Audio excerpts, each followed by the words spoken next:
Good evening, everyone. Good evening. You all can hear me okay? Yes. That's great. So, like Paul said, my name is Kauschke. I'm an electrical engineer. I've been with SA Power Networks for 6 years now, which feels like a long time to me. It's not very long for people who work for SA Power Networks, though. The average age is quite a lot older than I am. Like Paul also said, I work in our future network strategy division, and we're focused on kind of things that are happening or forecast to happen in the future that will have an impact on the electricity network. Now, oh, that was handy, thanks. Now, SA Power Networks, as you all will hopefully know, is the sole electricity distributor in the state. And since privatisation, we're now just a distributor, no longer doing other things like transmission and retailing and selling and things like that. In terms of customers, about 90% of our 800,000 customers are residential, and in Australia that's quite unique. Those 90% of customers make up about 50% in terms of volume of energy. And again, in terms of the country, that's actually quite unique. So we have a relatively low industrial business load compared to other states. What's also on this slide is some kind of indicative things of what we do. So as a distributor, we maintain and operate essentially the poles and wires. We do supply restoration. We do metering for legacy type meterings, but not for new types of metering. We also do public lighting and street lighting and things like that. The business is a regulated monopoly. It's no longer owned by the government, obviously. And in terms of costs for a typical bill, a typical residential customer, about 30% of the dollars that you pay go to SA Power Networks for the distribution. About 10% go to ElectraNet for the transmission, the really big poles and wires, and about 40% or so go to the retailing. So these are the generators and the sellers, essentially. There's some other green schemes and tax and stuff in there that makes up the gap. I really like this quote in this slide. This kind of really summarises electric vehicles and the forecasts that are out there. It's this idea that it's the source model and electric vehicle uptake and mass uptake is coming. And it's just a matter of time until it actually comes out. And when it does, when we hit kind of a price parity, it's not just going to be a few people in this room, it's going to be a lot of people. And this is what the forecast is showing, and this is what we genuinely believe, and I think the rest of the industry, electricity industry, does as well. So why does SA Power Networks care? We're an electricity company. Yeah, what's in it for us? There's a few reasons. EV uptake will obviously materially impact the amount of energy in the network, and obviously a lot of the charging that happens is going to be from network-based charging as well, not just from self-supplied behind-the-meter charging. And we think that, based on modelling and predictions in the market, this will equate to something like 15% increase in energy added to the electricity market. We also care because if EV charging occurs outside of peak demand times, it's actually helpful for the network and for customers to have additional load on the network. It reduces the amount of price, or essentially the price of energy for the network component. Now, if this is done in a good way and charging happens in the majority outside of peak times and is managed, it can actually reduce to a 10 to 15% reduction in energy bills from the network component. Now, this just isn't our modelling. This is industry modelling from CSIRO and ENA and places like that. The but is that if EV charging happens during peak times, the savings really don't occur and there can be increases. So it's really this balancing act of being able to balance the amount of new electric vehicles that come connected to the network and when the charging occurs. And unlike solar, which really kicked off in kind of 2009 and 10 when the subsidies really ramped up, I think most networks in the country and the world were behind on that. I think they've got a kind of keen focus on uptake of EVs and trying to manage it in a way that's actually really helpful. This slide doesn't look like it's shown properly, but so we've done some in-house modelling on the impact of electric vehicle and charging on your typical residential customer. So an average customer connected to our network consumes about 5,000 kilowatt hours per year, or 5 megawatt hours. If if you add a typical electric vehicle to it, it adds about 2 megawatt hours of charging. And this is based on an average of 12,000 kilometres per year and 18 kilometres per 100 Ks, which is kind of equivalent to a BMW i3 or a Leaf or maybe a Model S Tesla, that sort of car. Now, 2 megawatt hours a year isn't actually a lot in terms of generation. If you had 1 to 2 kilowatts of solar on your roof, it would generate about the same amount of energy. So it's not really an energy supply problem. It's quite easy to be able to add panels to a house or add panels to somewhere that's network connected to offset that load. It's really a timing issue. If you did all of your charging during the day when the sun was out, that would be a really, really efficient equation. Unfortunately, it doesn't quite work like that always. But yeah, in terms of scale, that's what it looks like. From the modelling and the forecast we've been looking at, the indication is that most charging will be done by residential customers overnight, and that public charging infrastructure or the fast charging infrastructure will be more sporadic for longer trips and topping up and things like that. But the bulk of the energy we're forecasting will come from overnight residential charging. Now, the thing with that is that you don't necessarily have to charge fast or for kind of short periods of time.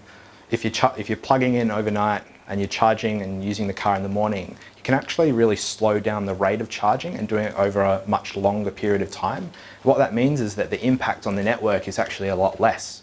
You tend to not all come on at the same time and create an artificial peak in the network, which drives up demand and prices. But if you come on in a staggered way and go for longer periods, then your car's still full in the morning or topped up in the morning, and you've had almost no impact on the network.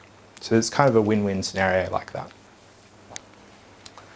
I really like this slide because it shows the different types of electric vehicle charging plugs and infrastructure. So on the left here, we've got, you can tell I'm an engineer, can't you? Sorry. We've got the home type charging. So this is 3.6 kilowatts up to 10 kilowatts. This is the kind of plug that you can get wired into your switchboard. They might be 32 amps. And you can top up your car overnight. On the right-hand side, we've got the public charging infrastructure. This is anything up from 7 kilowatts, 22 kilowatts, your 50 kilowatt fast chargers, and what's starting to be rolled out in Europe, in the US, and a little bit in Australia is really fast chargers. So there's up to 350 kilowatt chargers in some places. There's also, as you might be aware, a number of different plugs that go with this. It's kind of like phone charging and other types of devices. There's many different types of plugs, and they're kind of tied to the speed in which they plug. I know this is an American one on the left here, but you get the idea.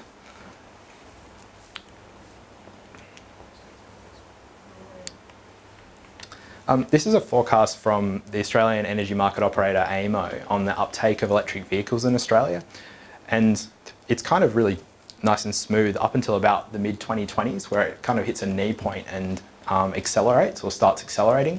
And this is the point at which EVs are predicted to become or to reach a point of price parity. So essentially become equivalent to an ICE electric up to a normal car. And at this point, essentially, the take-up ramps up, and a lot of the market switches over. And I think what will also kind of fuel this is changes in policy. Like was mentioned before, the state government's EV strategy, by the time that gets enacted and developed and rolled out, as well as hopefully a federal policy around electric vehicles, these things would hopefully start to contribute by this time. And it won't just be residential customers switching to electric vehicles because it makes financial sense, but hopefully fleets and government vehicles and things like that will roll over as well. And if you think of government vehicles having a few years or 5 years sort of life before they're recycled, it doesn't take many iterations before you've got large amounts of second-hand electric vehicles in the market as well. So a couple of years ago, our business did a future network strategy. So we basically said, given a range of possible futures, and we looked out to 2050, we said, what are some kind of no-regret strategies and things that we should be investing in and doing, regardless of kind of where we end up, regardless of how many EVs there are or how much solar there is on the network and how much wind there is and things like that. And what we've added to this strategy is the fact that EVs are going to become popular and there's going to be mass uptake at some point. And there's a number of things that we should start doing now to kind of support that. And these are those things. And it's around that we should really have an EV-friendly network and make it easy for customers to connect and make sure that customers can charge from it, because the network and the infrastructure is kind of already there. It's like the equivalent of having petrol stations already there before the cars were available. It's like, it makes sense. The second point is that we should try and lead the way by introducing electric vehicles to our fleet. The next one is around supporting public infrastructure, and this is like EV chargers essentially. So councils, state governments, and private parties who want to roll out charging. We want to be able to help them connect to the network and identify places where it's cheaper and easier to connect and has less infrastructure means, so we don't have to upgrade as much. And the last part here is around promoting and advocating for electric vehicles. So what have we been doing? So one of my colleagues, Bryn, spoke here, I think in 2016, about the ability to charge electric vehicles on an off-peak controlled load tariff. That's still continuing. There's been some slight changes since then. And that was based on feedback from this group as well as a number of other groups. But essentially what you're able to do is have a dedicated circuit connected to your off-peak controlled load so that during off-peak hours, you can obviously charge your electric vehicle at cheaper energy rates. And our modelling shows that this should save about $500 per year if you charge kind of in regular habits from the off-peak compared to normal. Now the window of these off-peak hours has changed since probably the last time my colleague spoke. So the window is now between 11 p.m. and 7 a.m.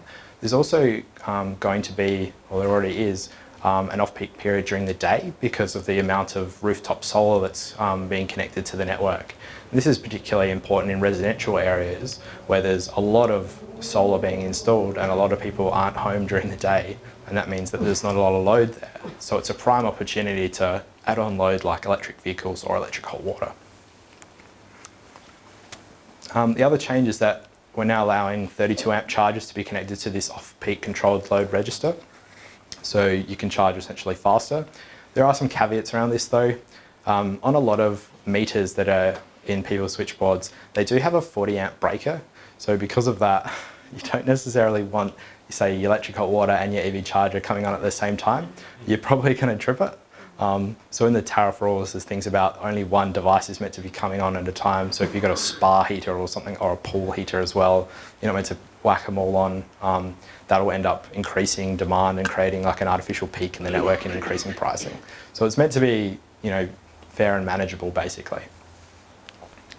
What's the actual cost difference between the off-peak and what we pay now? So I think typical energy pricing is probably somewhere between 35 and 40 cents. And off-peak is typically around 25 to 30 cents, I think. Did you say the middle of the day sheet breaks in already, is it?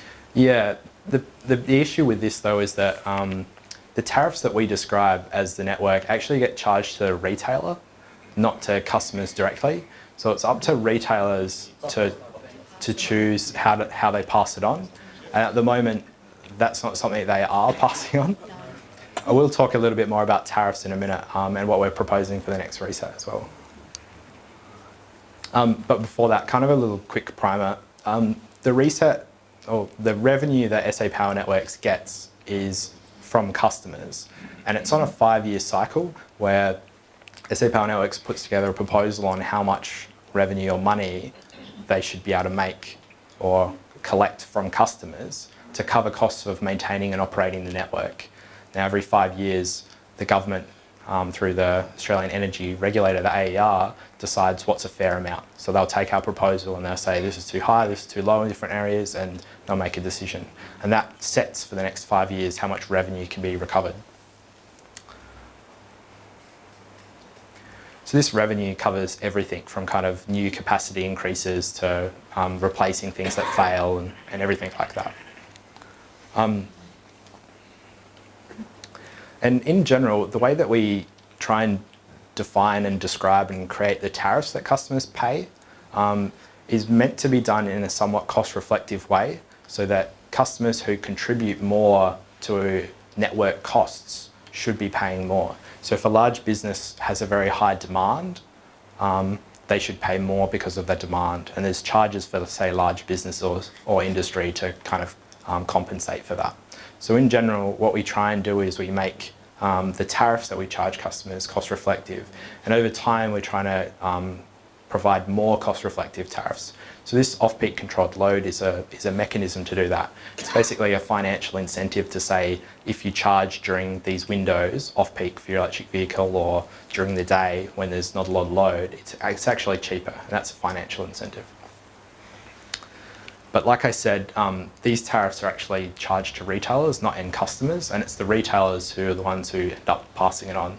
And retailers have got a lot of market risk and hedging on top of that with the generators that they either are or buy energy from. So it's kind of like stacked risk, and that some things make sense for retailers to pass on and some of them don't. Some of them will change over time. So this looks really complicated, but I'll assure you it's not because I understand it. In the next regulatory period, this is 2020 to 2025, we've put a proposal into the AER on how much revenue gets recovered and the types of tariffs we're expecting to be able to recover them through. And the draft is actually out at the moment with the AER to consider. So they're currently reviewing what our proposal is for the next period. So at the start of next year, they will have essentially decided what's fair and what should be cut and added. But this is what's in that proposal. Now, I need to see this as well. At the very top here, what we've got is a typical residential customer and tariff. So this residential anytime use is essentially a flat energy tariff. And this is probably what everyone's on today. It's basically the same price for energy no matter what time of day it is. And that's what gets charged now. And in the next reset period, that'll still be available. So customers won't be forced off it or anything like that. What we are suggesting or proposing is that there'll be a time of use tariff. So this is a tariff that essentially creates some windows where energy is cheaper because there's less demand, and it's that financial incentive for customers to be able to move load. Now on a net basis, if you're a regular customer and you move from the regular flat energy to the time of use, there should be no change in like your annual cost, essentially. So the amount of revenue that we recover from customers if they're all on normal flat tariffs to time of use tariffs is the same. You can't really price gouge because the government says that you can only recover the same amount of money. So you can change the way that the tariff looks and feels and put in like levers and mechanisms for customers to change their behaviour, but you can't change the amount of money that you recover. So what you'll notice with these time of use tariffs, and the second one here is one that has a peak period in the morning and a peak period in the evening, as well as a really cheap period during the middle of the day for residential customers. This is what we call the solar sponge, and it's essentially saying that there's so much solar connected to the network in residential areas that the energy is really cheap because it doesn't have to go very far. If you're buying energy during the middle of the day, it's probably from your neighbour. It's probably not from, Torrens Island or something like that. There's also an off-peak period, and it's somewhat similar to the off-peak controlled load period. The next tariff down, we call this a prosumer tariff, and this is really for customers who have loads or appliances and things like that they can program and change its behaviour. So this tariff is an option. It's nothing that's being forced on customers, and it has a demand period, and it means that between this little orange period here, 5 to 9, during the summer months, it means that essentially you have to get charged a demand component as well as energy. So your energy components for your time of use are less than just on flat time of use, but you get this demand component. This is really good for customers who have, say, batteries or solar and electric vehicles and things that you can program in to charge at certain windows. So instead of your battery charging, at a certain hour, you could essentially program it for this period. So that's why we call it the prosumer tariff. It's for kind of customers with that more advanced control. And the next two are here are controlled load. So this is essentially the same as it is today. It's anytime controlled load based on the clock in the meter when it comes on. It's typically around 11 p.m.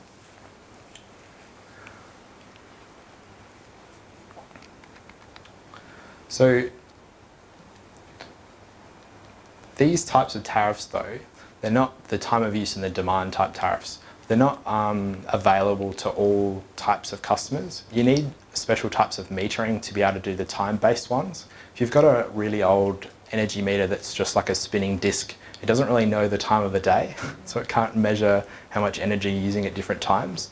So you need a more modern meter to be able to do that. So kind of new housing builds, subdivisions, replacements, if you do a solar installation, things like that, they generally trigger a new meter to be installed.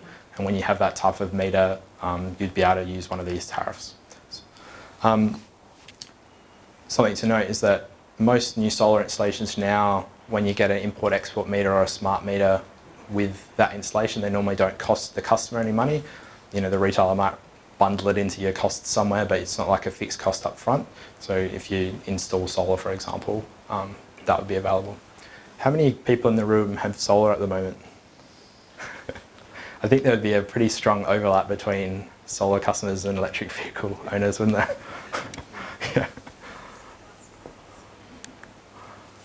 Yeah. Maybe less relevant to you, but maybe also interesting, is that we're proposing in this next reset proposal some new tariffs for businesses.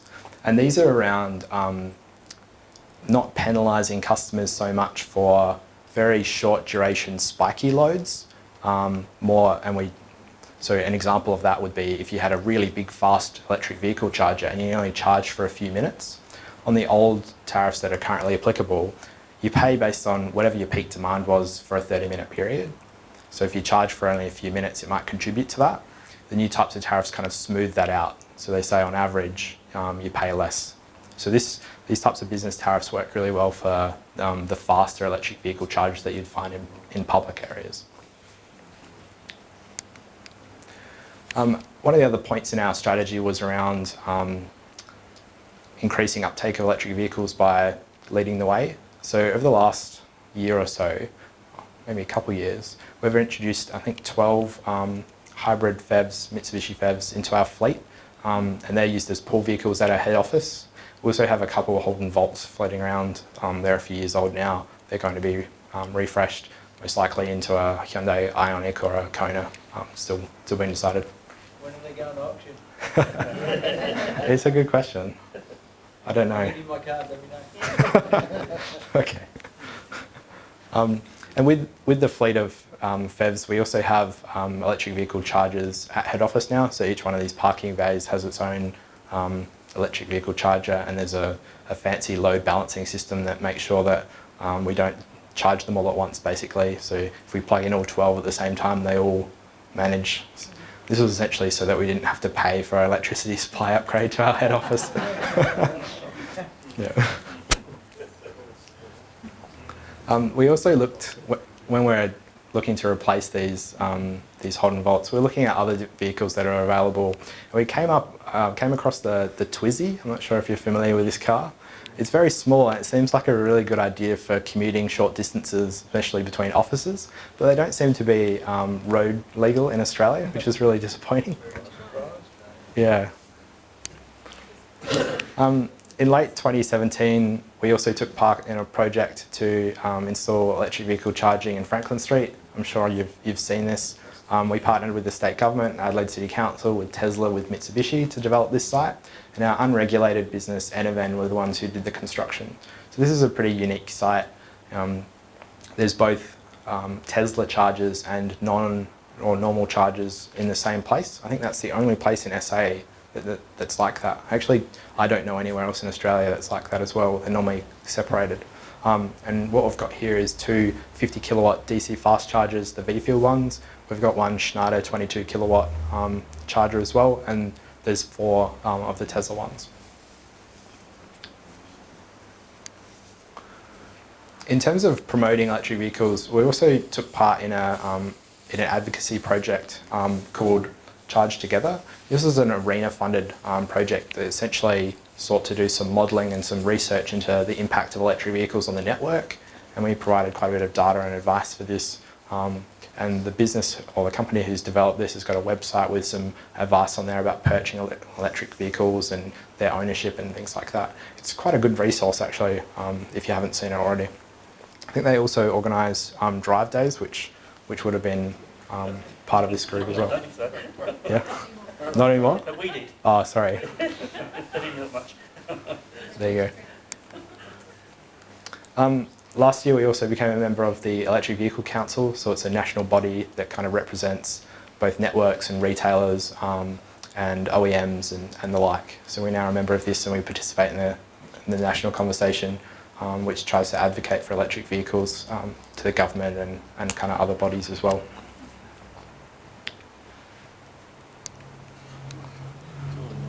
So just a couple other recent developments that you might be aware of as well is there's actually 2 competing ultra-fast charging networks that have gained funding in Australia and that are starting to be rolled out.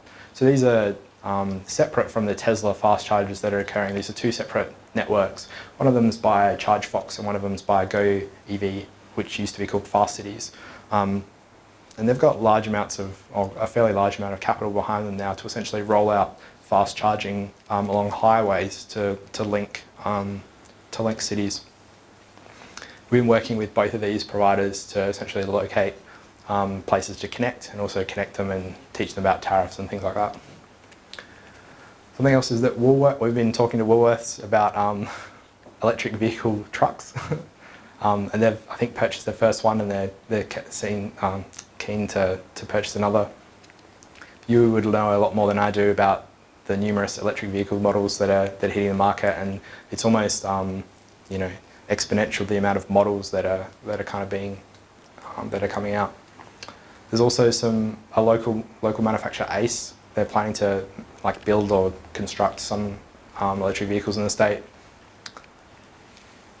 And we've also been talking with a lot of parties about vehicle-to-grid applications. So this is not just having an electric vehicle as a load, but providing it as a generator to the network. And this is a really interesting concept to us around, if you think of electric vehicles having relatively large batteries, and in the future they're going to have much larger batteries, it's a real source of stored energy to kind of support the network. It's a little bit more complicated than that, because essentially it's like a generator, and we treat it like one. So if you have an electric vehicle and you wanted to push back into the network energy, it's kind of essentially the same as if you just had solar on your roof. So it has impact on the network in terms of voltage and current and system frequency and stability and things like that. So it kind of makes the conversation a little bit more complicated than just, I've got a new big appliance that I want to connect. It's like a new generator. So this is definitely an emerging space, and no doubt in the future there'll be a lot more of these applications. You look at it the other way though, we should be able to get the $6,000 rebate and use it as a house battery. That's a really good point actually, yeah. The government's home battery subsidy scheme, the qualifying criteria for it are that the battery must be virtual power plant capable. So if you could argue to the government that your vehicle is virtual power plant capable, maybe they'll believe you. Well, it will be when it's connected. Yeah, there you go. What you said doesn't include the capital rundown of your own equipment, does it? There's only so many charging cycles. Yes, absolutely, yeah. And how does the homeowner get compensated for that? Yeah, well, I mean, it's an emerging issue, right? No. Yeah. Okay. That brings it to the end of my presentation. Thank you very much. I'll be more than happy to stick around for some questions, if you've got some. Yep, we'll have some questions. Yeah, thanks, Travis. I'm glad you're thinking about buying some Ionics. They're fantastic cars. Any questions for Travis? Yep. You mentioned that you were not aware of any of the retailers passing the benefits back to customers. I wondered if you'd heard of a retailer called Amber Electric. So they're offering pool price exposure, is that correct? Well, I'm signed up with them, and I'm still, definitely trying to understand what they're offering, but they say they're passing on wholesale prices is what they call. So the price fluctuates during the day. It's as much as 50 cents at the peak times and gets as low as under 20 cents at the off-peak times. I Yeah. haven't got my first bill yet, so it's a bit early for me to be saying how good they are, but Okay. it's worth having a look at. Yeah, I think that's the ultimate example of cost reflectivity. You're literally paying for the price of energy plus like a little retail markup, but yeah. I've learned how to put my washing machine on at 2 o'clock in the morning now. Question here, yep. As an obviously very knowledgeable consumer, can I ask which retailer you use? I'm with Origin. I have a spreadsheet that maps them all out. There's not a lot of difference at the moment, I don't think. Question here, yep. The grid Yeah. at the moment is not designed to provide enormous amounts of power to some local country town.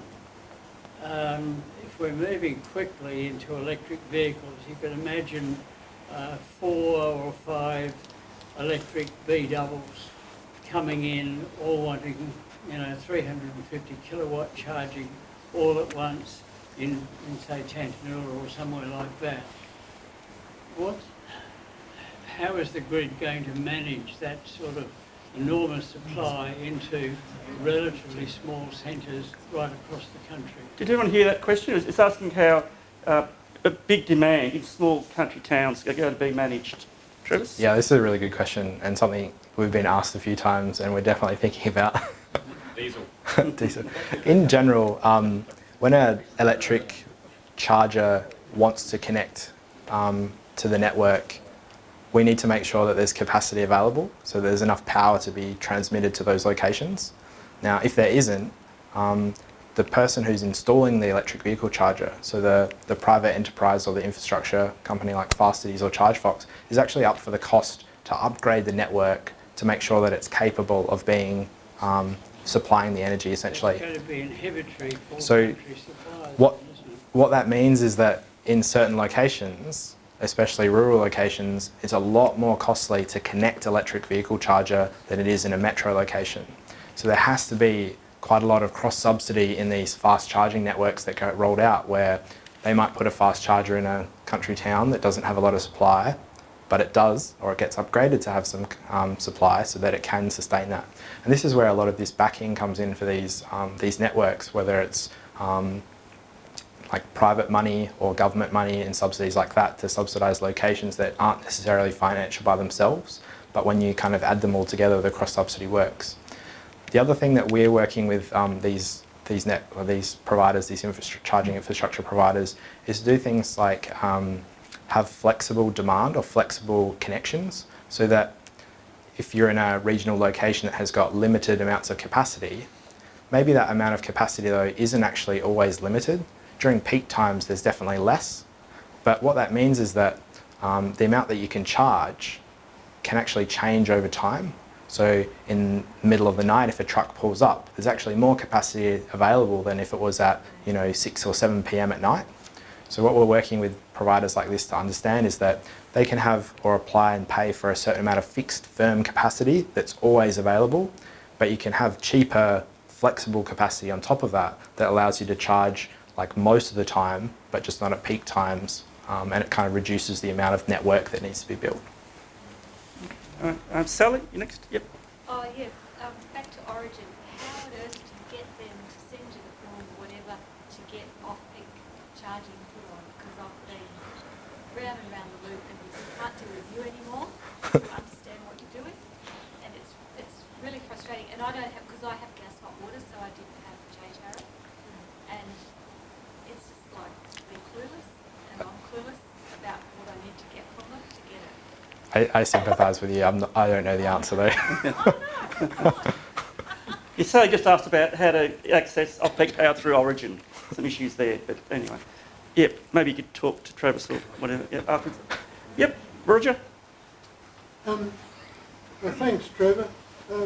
I'm beginning to wonder how many more cards I'm going to have to cart around to cope with all this, free enterprise or market, mechanisms.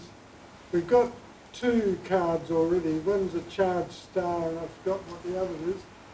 But you're talking about 2 others tonight. Yep. When are they going to actually get a rationalised one card pays all? It's a good question. You know what I'm talking about? Yeah. I mean, it seems cranky to me. So it looks like we've got at least 4. And when's it going to stop? And how are we going to get all these cards? Maybe it's an opportunity for another one to start up that amalgamates them into one card. Well, it's not a joke. I mean, it's very serious. Well, actually, Roger, some are actually going to using a credit card, swiping. Yeah, well, Yeah. Yeah, that's, why can't we just use but, one? yeah, they're actually moving towards that now, where you can just swipe your credit card and have credit card readers, and that's the way. Yeah, When does that happen? it's happening now. In the market, it's happening in the Adelaide market. You can do that. Yep. Not Yep. all charged. No. They probably will move to that because they find it probably the most efficient way of doing things. They would move to that way. Yep. Next question. Yep. Here we go. Yep. Yeah, just one quick question, and that is in relation to the Uptake tariff that currently exists for hot water and water. I don't understand why it's only applied to hot water. Why is it not applied to all electrical circuit? I think you intimated in your next 5-year period that may change. But it seems to me, most people run a fridge overnight, and why can't you buy electricity, cheap electricity for that? You want to hear that question? To off-peak, not only just for hot water, but for other appliances. Here we go. Yeah, traditionally it's only been for essentially things that heat water. So pool, spa, electric hot water heaters, things like that. And you're right, next regulatory period, this is what we've proposed, time of use tariffs. In our previous regulatory reset proposals, we have put time of use in there as well. The regulator hasn't liked it, and neither has the consumer groups that we've spoken to. In general, the feedback that we get is we don't want complexity in our power bills. We want certainty and understandability. And when you start introducing off-peak and time of use things for customers, a lot don't like it. So we're kind of forced, fighting these two different types of people. Ones who want to be smart about their appliances and change what they're charging and when, and others who just want a bill at the end of the day. Okay. Sorry, I had one other quick follow-up. Yep. Go on, yep. In relation to the country and the rural charging, does the spread of renewable generation in country areas assist with the provisioning of large loads in country areas? Yeah, that's a good question. Did everyone hear that question? It's about solar in country areas. Is that providing the high capacity within those areas? Intermittent generation in general doesn't really help because of the nature of it. If the intermittent generation is backed up or firmed by something, like some sort of storage, then yes, it helps a lot. It's kind of this problem where solar generation is so cheap, but the storage is so expensive. So it's kind of something like an evolving issue. It'll get, at some point it will help, basically. Yeah. Okay. Wayne, you got a question? Yep. In the old days before the electricity companies were privatised, we never seemed to have the power blackouts of a possum causing a power blackout or all these things, and now the poles and wires are supposed to be gold plated, and it seems to be worse. They reckon they spend all this money on these things, and it's worse, and it costs more because they've gold plated the whole system. So what's the question? The statement or question? Where have they gold plated it? In Singapore, Tanganyika, don't spend the money here. That's probably more of a statement, I think, Wayne. Well, why would you muck around with the interconnector during winter? Very foolish idea. I think a lot of the questions that you're asking aren't or shouldn't be directed at a distributor. Yeah. We'll just give you. No, we've got Terry. You've got a question Afterwards, sure. And then Michael, and then our over there. business, we're into off-grid solar and battery storage, and there's real resistance to us connecting even to the grid on the system that if batteries went flat, it would back to the grid to take over the load and do a bit of recharging. We've got to the stage now where we have to build the whole thing completely off-grid, put in a generator, so that, because there's just such a fight as soon as we try and, it's a 10-year PowerPoint. It's doing the job, and they no. So is the question there or just a statement? Just, Yeah, what the question is, here we go. will that change? Is that a problem with the authority that you're part of, or is it a problem with the retailers? So there's parts of the network that are inherently very, very weak. Especially, we run a very long, very large network of SWIR, single wire earth return, and it's essentially fencing wire that goes out to rural properties. That type of network was rolled out because it was really cheap and it's a way to get out electricity to a lot of people. It is not designed and not capable of holding reverse power flow and end-of-line generation, and that designing the network for both load, sinking load, low volts and generation and high volts, it's just not a thing. So if you're trying to connect embedded generation, solar and batteries and things like that on weak bits of network like SWIRs, there will always be limits on the amount that you can connect. And it's really for the reason that you described. It's if you've got a bunch of load that's being supplied locally by solar and batteries and it goes away, it becomes a large load on this weak network, and that changes in voltage, large changes in voltage on weak network just absolutely destroys that. And this is what contributes to other issues. Yeah, okay. No, we'll go to Michael next, thanks. Just share it around, that's all. So my question is in relation to storage. So I believe that there's a pumped hydro setup being built in the Adelaide Hills. So is that something that you guys are involved with directly as well? Like, is that something that will take some of that solar power during the day and then store it for use at night? Yeah, I'm not actually familiar with that particular project. Okay. I don't work in the connections department. If it was connected to the distribution network, the business would be involved with connecting it. Yeah. If it was larger, it would be connecting to Electronet and they would be dealing with it. Oh, Yeah. okay. Yep. Yeah, it's pretty large. Okay. Another question over here, yep. So if you're going to promote electric vehicles, are you going to provide charging for staff at FA Power Networks, even if it's paid, so we can have charge our electric vehicles?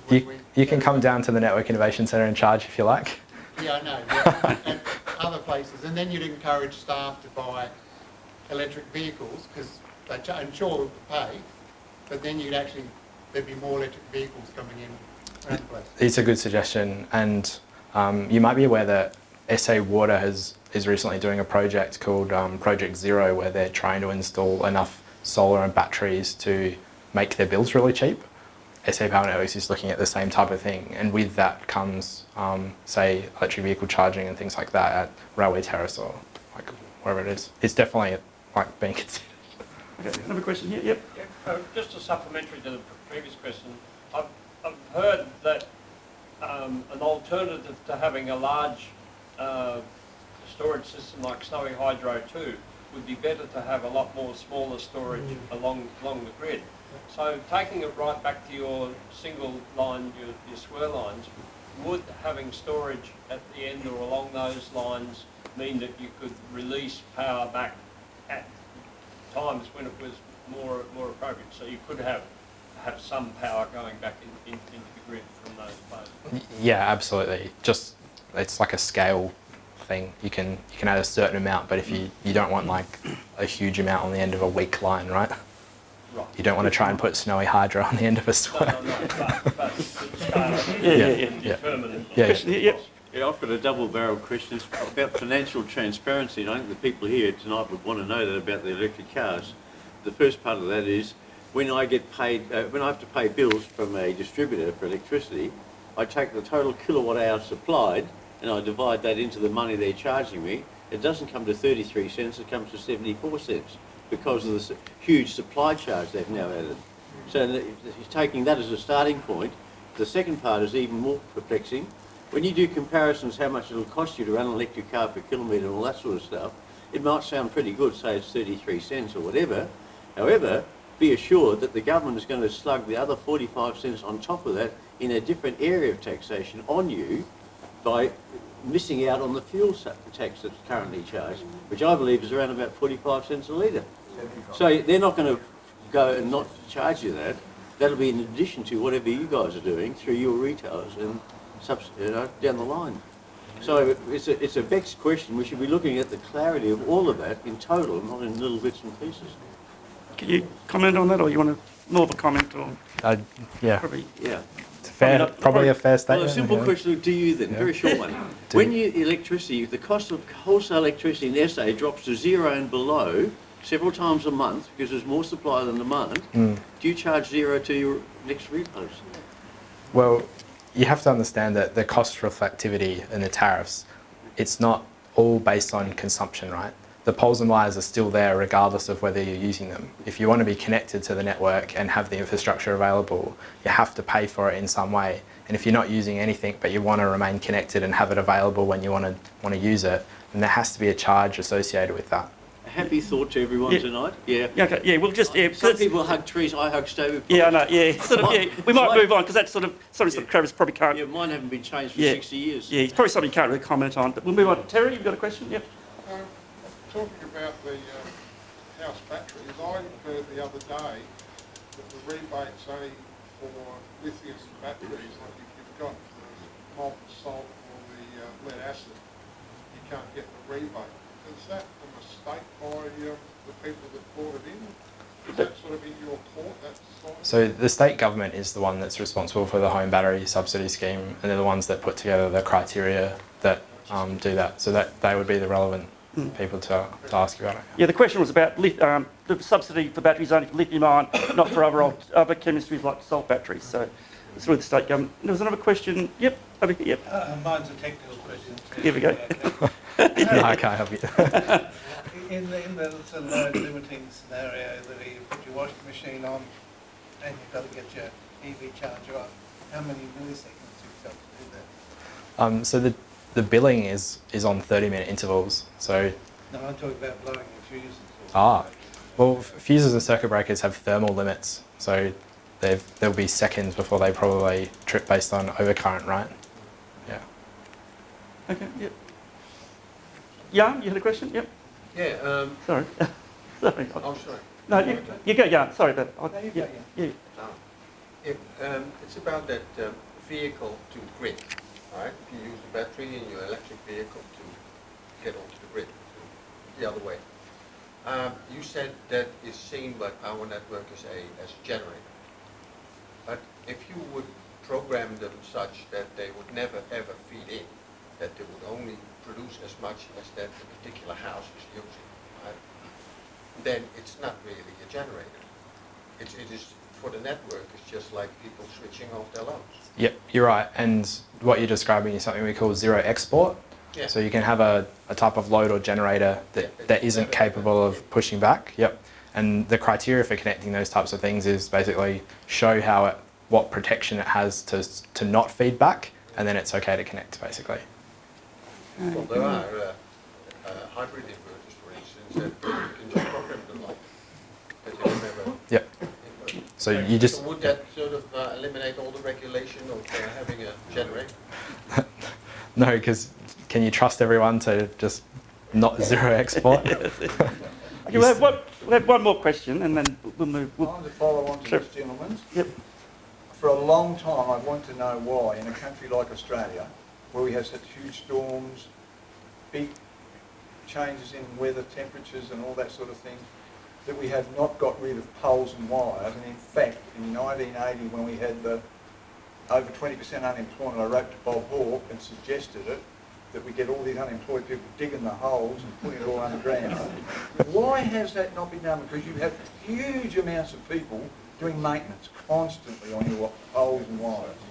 So the question there was overhead versus underground power supply.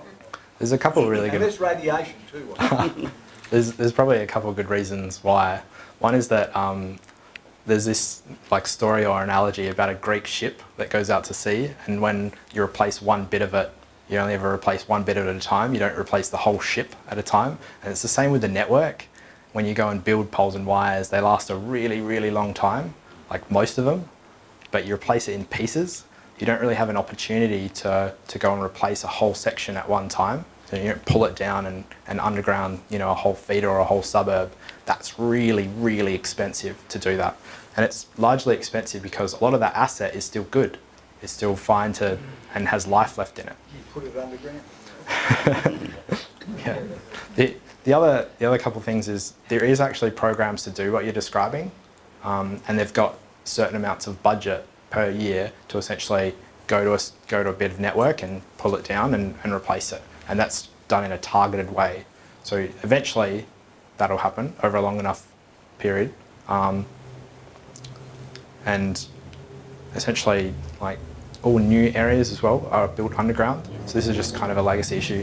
Something else that's actually really interesting is that the poles and wires in South Australia, partly because they're Stobie poles, are actually amongst the oldest network asset in the country. And the average age is over 40 years old for the age. Now the revenue that SA Power Networks gets to do the RepEx that you talk about, the large amounts of replacement, is so little that it would take 400 years to replace all of the asset. So the amount of money that gets given to replace the aging asset is small compared to what it does. So if you were to forecast out what the cost would be to replace all of the aged asset or all the asset in general with underground asset, the cost would be many times more than what you're currently paying for network charges. What royalties does Mr. Stobie get? And what else happened was, when I talked to the guys on the lines, nearly over 90% of them die of cancer. And I said, you need to go to your unions and talk to them about protection. And that came from the guys working outside my house one day, and I took a meter out and showed them. Anyway, yeah, well, on that point, I'd just like to thank Travis. What is very exciting is to know that SA Power Networks is actually thinking about electric cars and accept that they're coming and they're doing a lot in that space. I think it's going to be a bright future for us in South Australia. Thank you, Travis. Well done.